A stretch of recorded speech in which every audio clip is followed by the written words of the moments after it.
Alright, welcome back to the final part of Castlevania II, Simon's Quest, where we are going to run through the whole game and get the best ending, which means we have to complete the game within 7 days inside the game. So there's a day-night cycle, and we are about day 4 at this point, and we have taken the tornado from the cliff face of Deborah Cliff, and we are in the 4th mansion. There are 5 mansions total, plus Dracula's castle. So that's a cool little spot here, but we actually can't go that way. We'll come back through that path. We have to actually run through the large part of the dungeon, and we have to find, of course, the oak stake guy as well, who will sell us an oak stake, and he's in a very strange place that I think a lot of people might miss if they wander the castle a lot and they just haven't played very much of this game. And those slimes are really annoying, but you can kind of glitch them off screen a lot of the time. Up, and there we go. There's another hole in the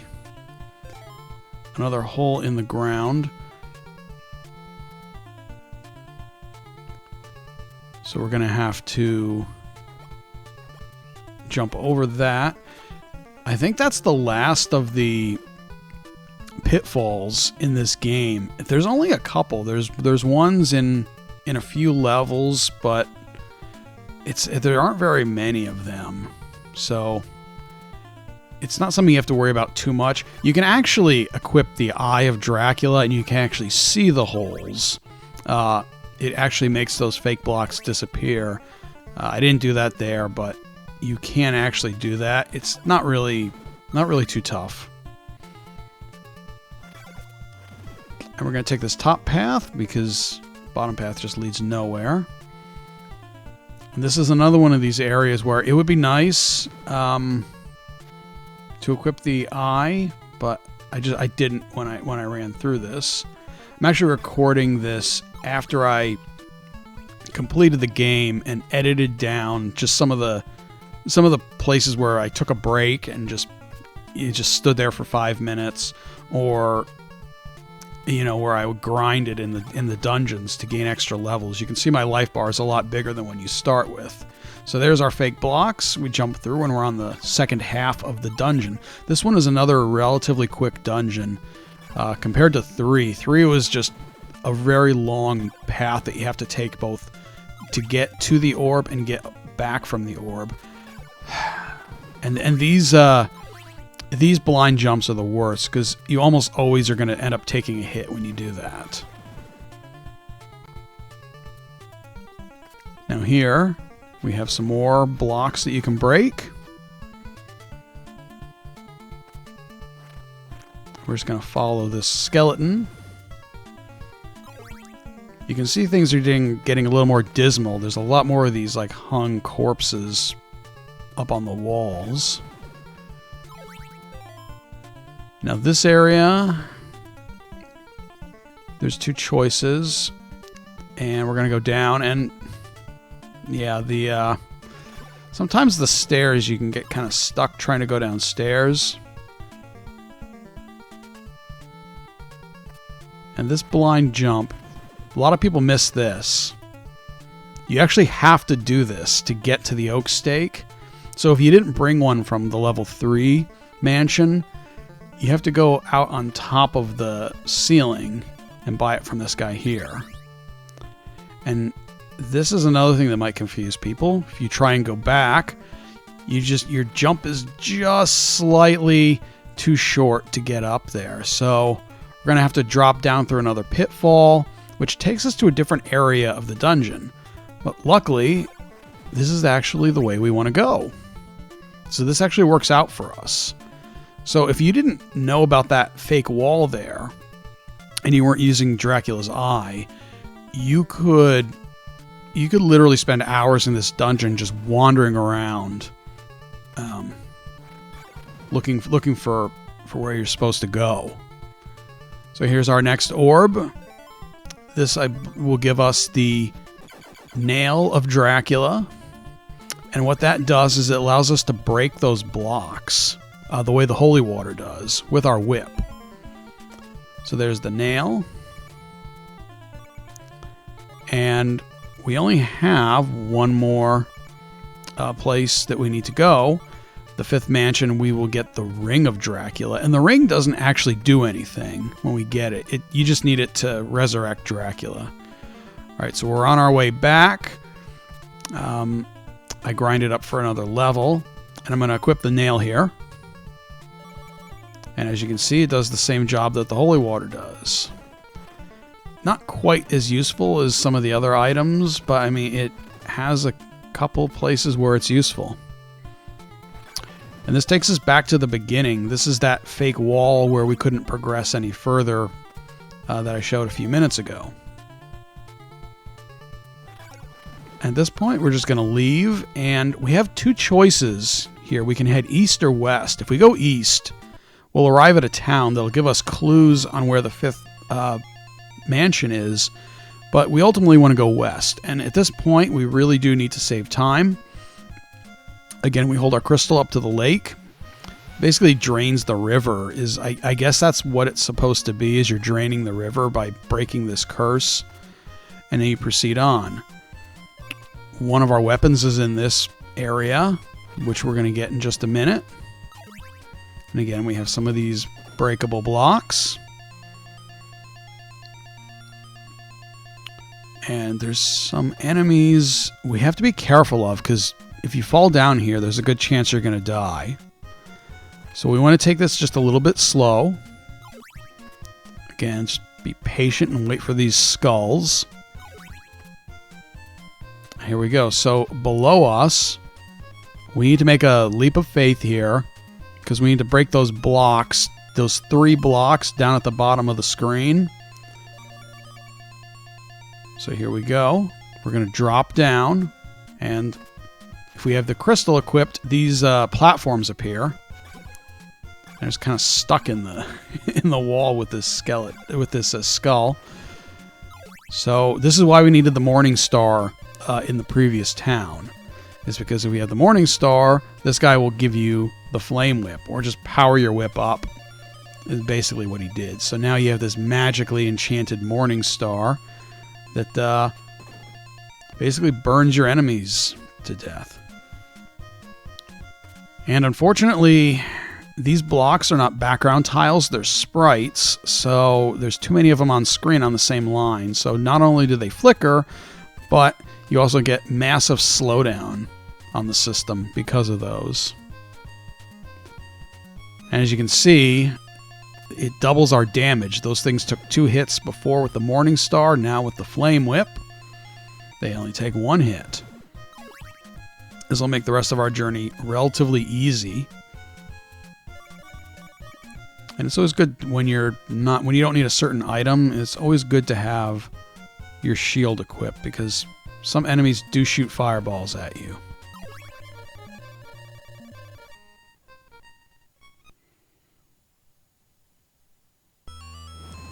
And the day-night cycle, you can go up through this area. There's not much there.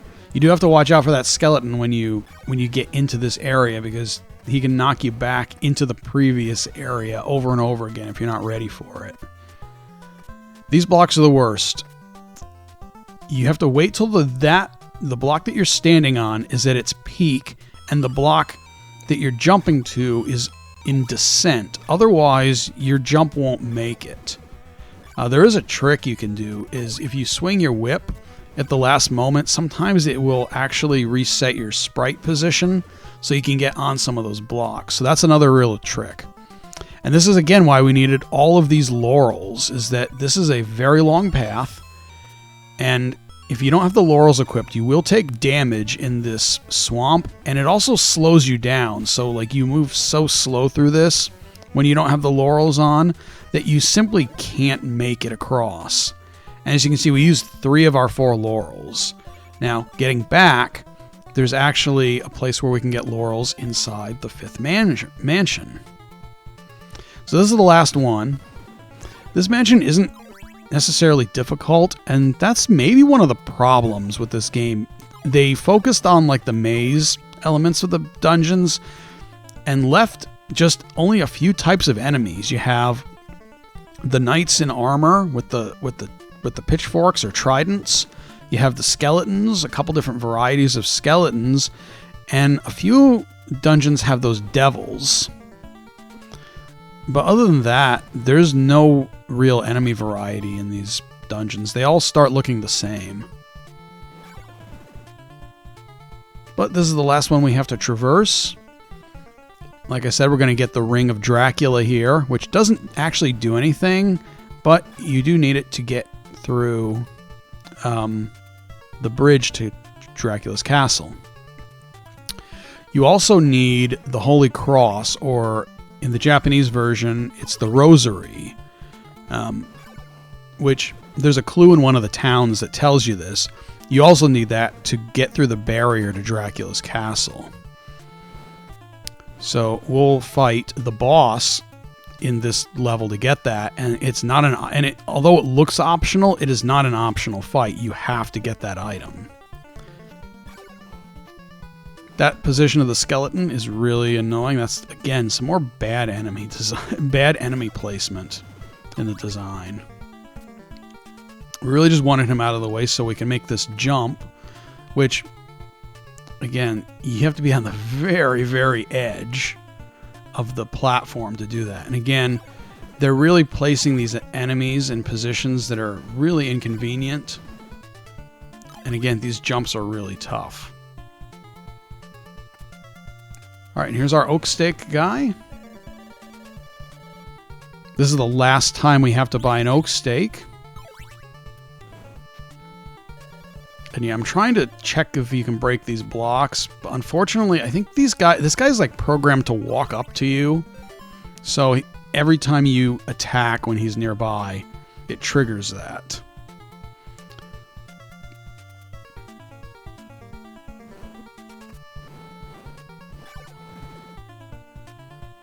We have a couple blind jumps that I really don't like. The blind jumps.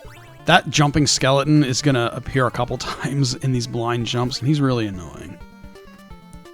I've never figured out how to not take the hit from him there. And again, those blind drops, you have no idea what's down there. Their position is kind of random. It depends on how long you've been standing on the platform above you. Okay, this is an important jump, which I made. If you don't make that jump and you don't get onto the right-hand side, you have to essentially backtrack through the entire mansion and do it again. And I'm going to play it safe by throwing a bunch of holy water at that guy and skip it, because it took like 5 minutes to kill him with the holy water. All right, this boss we need to kill in order to get the rosary, but we're going to get Dracula's ring first in case we die, which we probably won't this time. Now, the name of this enemy is strange because the manual gives it a weird name, the English instruction manual, but in the game itself, there's a clue that calls her Carmilla, but that's a mistranslation. It should say Carmilla, and Carmilla is a vampire from a novella called Carmilla that was actually predates Bram Stoker's Dracula. So this is just a reference to her. Now, we equipped the golden knife that we got from Death because it's going to do something really cool when we hit her with it. Also, in future games, she's a vampire that rides this like skull thing. And there you go. That dagger that we got from Death stun locks her. And in the actual story, in the Japanese story, apparently he stabbed her eye at one point in time with that dagger, the Grim Reaper. So, little backstory. Now, before we leave, I just want to kill this guy's retaliation for the amount of time it took to kill him from above. We're going to go left here. This is a dead end, but there's a guy waiting at the end of this path that will give us a full stock of laurels, which we're going to need to get back. At least without dying. I guess you could die and get back to the beginning that way. So this guy fills us up on laurels. We now have 8 total. We only need 3. And we're going to need a 4th one a little bit later on the way to Dracula's castle. So we're good. We don't have to go to towns anymore. We have everything we need to fight Dracula at this point. So we're going to head back. This time, we're going to go to the left path here. And that'll take us back to the beginning.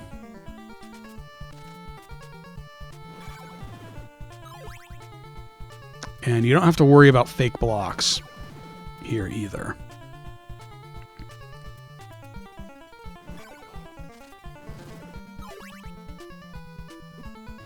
And this is back to where we started. So on our way back, again, we're going to use the laurels to get back through this lake. And we're just going to backtrack all the way back to the 4th mansion.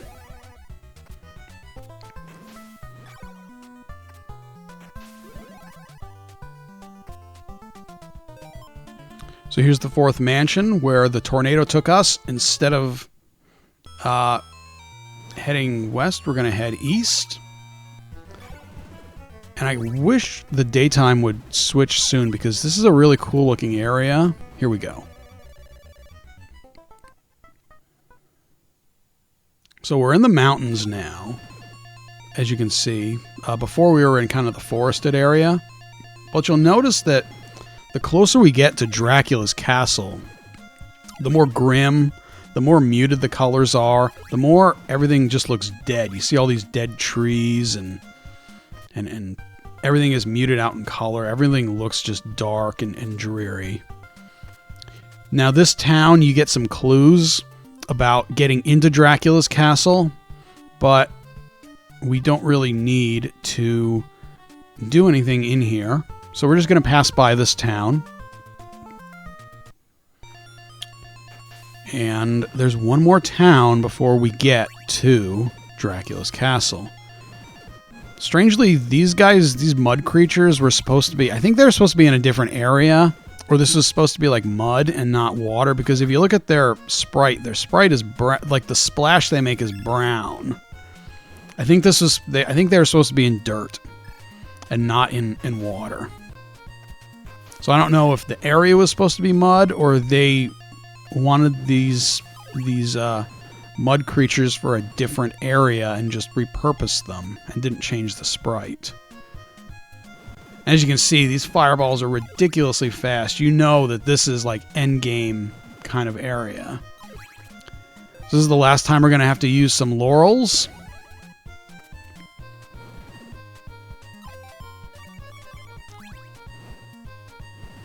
And again, you see like all the leaves are dying. The grass is all dead. All the stone is kind of grayed out and those nice muted colors. If we didn't go down this way, we would have ended up at another dead end. So it's another one of these little map traps where they kind of make you waste time going somewhere you don't need to go. There's no one that we want to talk to in this town. Everyone here is pretty much, you know, victimized by Dracula. They give you really no good information. And on top of that, there's nothing to sell you either. Again, that town is tiny, but look at all these graves. Like, these people have been victimized by Dracula for years or centuries even.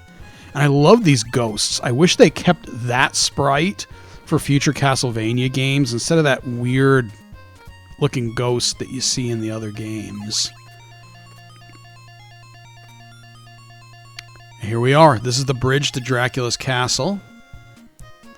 If you don't have all 5 parts and the rosary, you cannot proceed past this screen. There's like there's a barrier that blocks you, essentially. Kind of like in the novel Dracula, where you have that blue flame that keeps people from coming into his the grounds of his castle. And look at that, we're going to nighttime, which is appropriate that we're going to fight Dracula in the dead of night. But unfortunately, time stops when you come in here, so it's only like 6 p.m. And again, this game takes place 7 years after the first Castlevania game, so this castle has been abandoned for almost a decade. You can just see it's in just disrepair. No one has lived here since then. It reminds me a lot of the Hammer movies, starting with like Dracula, Prince of Darkness, where Castle Dracula is like in ruins after the first movie. Like no one takes care of it. It gets worse and worse with each movie, essentially. Same thing here. Now, you have to watch out because this jump here is the point of no return. Once you make this jump, you can't go back. So you are stuck in Dracula's castle at this point. So you better be ready. Now I have a lot of hearts, and I'm going to use the Holy Flame to essentially stun lock and kill him.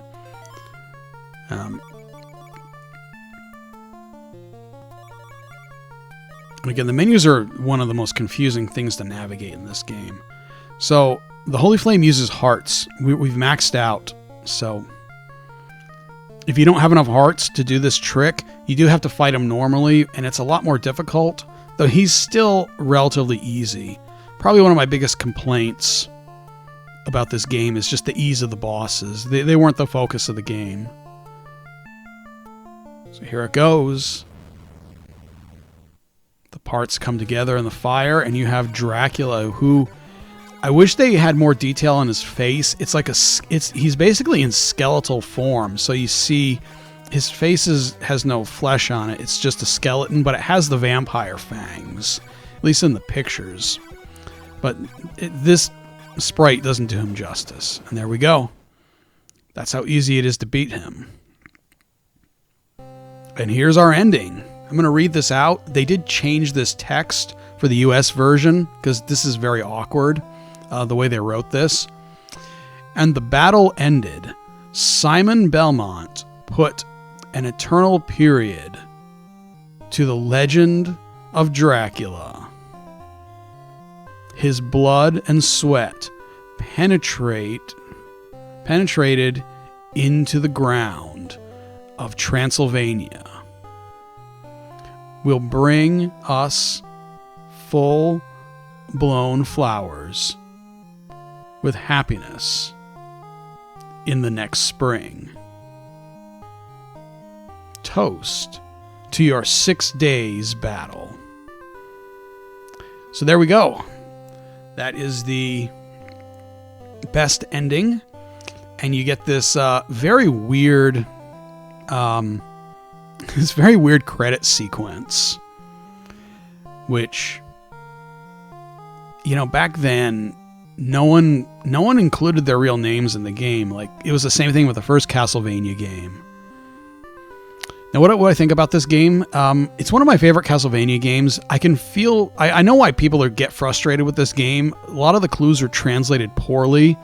I might even do a video about like the problematic text of this, but overall, this is a fun game. It's, you know, in the same style as Symphony of the Night, which I loved when it first came out. I didn't like this game as a kid, but I kind of grew into this game, which I think a lot of people have had that experience as well. All right, so here's the little stinger after the credit sequence, our little post-credit sequence. And there it is. Dracula's hand comes up from the grave, and he's still alive. So, great horror ending. Sets up for the next Castlevania game. Thanks for watching. I hope you enjoyed this. If you didn't know how to get to this ending before, hopefully this gave you a little bit of insight. And again, thanks for watching, and I will see you in the next video. Happy Halloween!